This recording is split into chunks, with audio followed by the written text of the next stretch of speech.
Assalamualaikum warahmatullahi wabarakatuh. Shalom, Om Swastiastu, Namo Buddhaya, Salam Kebajikan Rahayu. Dewan Juri yang terhormat, untuk pertama kalinya kami menyatakan kesetujuan kami terhadap mosi perdebatan hari ini, yakni keadilan restoratif harus diadopsi secara luas dalam sistem peradilan pidana di Indonesia. Dengan pembicara pertama yang akan memaparkan aspek historis filosofis, pembicara kedua pada aspek yuridis normatif dan sosiologis, serta pembicara ketiga pada aspek solusi yang solutif dan studi komparatif. Dewan Juri berangkat dari definisi keadilan restoratif yang merupakan pendekatan dalam penanganan perkara tindak pidana yang dilakukan dengan melibatkan para pihak, baik korban, pelaku, atau pihak terkait, dengan proses dan tujuan untuk mengupayakan pemulihan pada korban, bukan hanya pembalasan pada pelaku. Lahirnya keadilan restoratif sejatinya telah tertanam dalam kondisi sosiologis masyarakat Indonesia, seperti adanya peradilan perdamaian adat di Aceh dan balai mediasi di Nusa Tenggara Barat. Sesungguhnya keberadaan konsep keadilan restoratif dengan tujuan mendapatkan keadilan substansial telah sesuai dengan butir Pancasila sila kelima, yakni keadilan sosial bagi seluruh rakyat Indonesia. Dewan Juri kami menegaskan bahwa keadilan restoratif di Indonesia sejatinya telah diadopsi secara menyeluruh dalam sistem peradilan pidana. Ini terbukti dengan adanya regulasi pada seluruh komponen peradilan pidana, yakni Peraturan Kepolisian Nomor 8 2021, Peraturan Kejaksaan Nomor 15 2020, Peraturan Mahkamah Agung Nomor 1 2024, Undang-Undang Nomor 11 Tahun 2012 tentang SPPA, yang seluruhnya mengadopsi konsep keadilan restoratif. Namun Dewan Juri, kesetujuan kami atas mosi perdebatan ini juga mengkritisi adanya kelemahan dalam penerapannya. Oleh karenanya kami membawakan dua argumentasi pendukung, yakni yang pertama, mendukung penerapan keadilan restoratif dengan mendorong aparat penegak hukum untuk memahami konsep restoratif justice yang menekankan keadilan substansial, bukan prosedural. Yang kedua, mendukung penerapan keadilan restoratif dengan cara menyelaraskan seluruh peraturan internal dalam satu payung hukum yang sama. Kedua argumentasi tersebut akan dielaborasikan lebih lanjut oleh pembicara kedua tim kami. Dewan Juri yang terhormat masuk pada argumentasi yang pertama. Orientasi keadaan retributif berfokus pada penghukuman bagi pelaku sedangkan hak korban terabaikan. Dalam kuhap, korban tindak pidana hanya diposisikan sebagai saksi guna membantu penuntut umum untuk membuktikan tuntutannya. Konsep penghukuman yang terus digunakan ialah pidana berupa pemenjaraan tanpa basis pertimbangan kepentingan korban. Sehingga guna melibatkan hak korban dalam penyelesaian perkara pidana, perlu adanya perubahan paradigma dari keadaan retributif menjadi keadilan restoratif.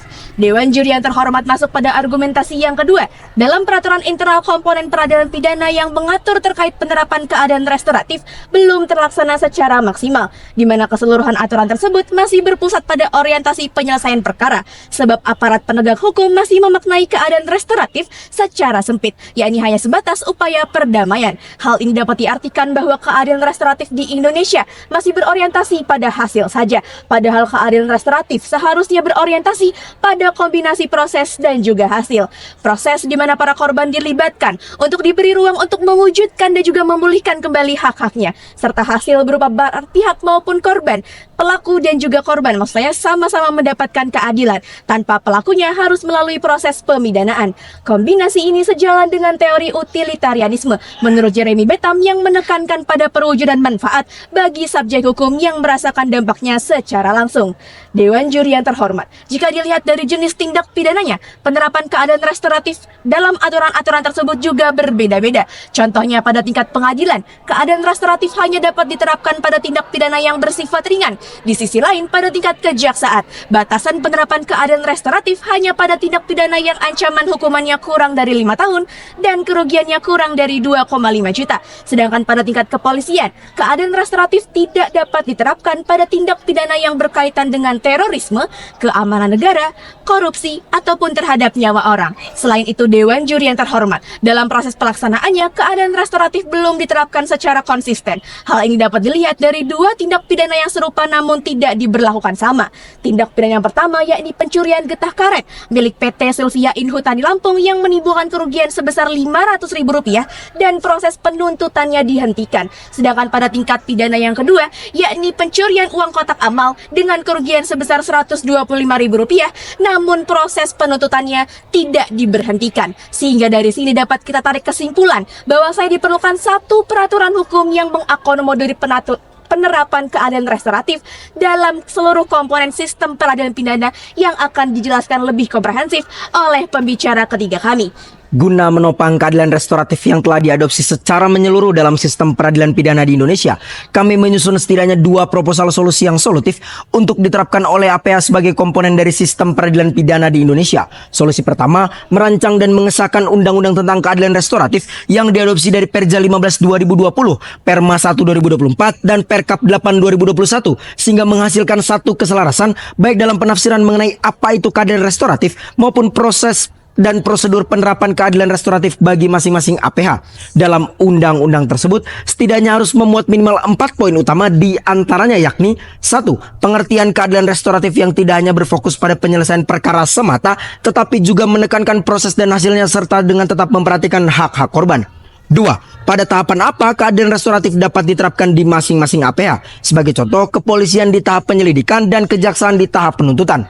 3. Jenis tindak pidana apa yang dapat ditempuh melalui keadilan restoratif di masing-masing APH, sehingga penerapan keadilan restoratif tidak bergantung pada subjektivitas dari APH semata, melainkan dituangkan secara jelas tindak pidana apa saja yang dapat menempuh keadilan restoratif, baik tindak pidana anak maupun tindak pidana dewasa.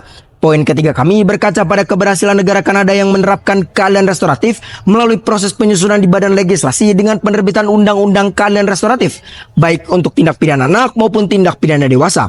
4. Penyelarasan syarat penerapan keadilan restoratif agar terdapat kesamaan dan kemudahan dalam pengimplementasiannya. Solusi yang kedua, memasukkan rumusan proses penerapan keadilan restoratif dalam rancangan Kitab Undang-Undang Hukum Acara Pidana. APH akan terbantu apabila terdapat rumusan proses apa saja yang dapat dilakukan oleh APH apabila ingin menerapkan keadilan restoratif dalam suatu tindak pidana, mulai dari tahap awal hingga tahap akhir, seperti tahapan apa saja jika ingin melakukan mediasi untuk para pihak. Oleh karenanya Dewan Juri setelah menjabarkan aspek historis, filosofis, yuridis, normatif, sosiologis, proposal solusi yang solutif, dan studi komparatif dengan negara Kanada, kami mengajak Dewan Juri untuk seperahu dengan tim kami menyatakan kesetujuannya atas mosi perdebatan kali ini. Sekian dan terima kasih. Assalamualaikum